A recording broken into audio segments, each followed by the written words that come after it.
सर्वांना माहीत असणारा, घाईच्या वेळेला प्रत्येक स्त्रीला सुचणारा आणि झटपट होणारा पदार्थ म्हणजे बेसन. बेसन म्हणजे काय प्रश्न पडलाय का? तर पुढे पहा. कढईमध्ये ओवा जिऱ्याची फोडणी घालायची, त्यासोबत बारीक कापलेला लसूण, हिरवी मिरची आणि कांदा घालायचा. कांद्याचा रंग लालसर होईपर्यंत व्यवस्थित कांदा परतवून घ्यायचा. त्यानंतर त्याच्यामध्ये मीठ आणि थोडीशी हळद पावडर घालायची.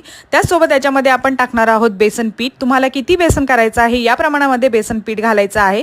बेसन पीठ सुद्धा व्यवस्थित भाजून घ्यायचं आहे.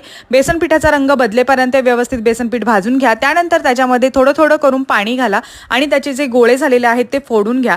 त्यानंतर तुम्हाला किती बेसन हवं आहे या प्रमाणामध्ये किंवा बेसन शिजण्यासाठी पाणी घाला आणि व्यवस्थित बेसन शिजवून घ्या. त्यानंतर याच्यामध्ये बारीक कापलेली कोथिंबीर आणि 1 चमचा तूप घालायचं आहे. तूप घातल्यानंतर वरून झाकण ठेवा आणि मस्तपैकी बेसन शिजवून घ्या. बेसन म्हणजे काय तर पिठलं किंवा झुणका याला ते सुद्धा बोलतात.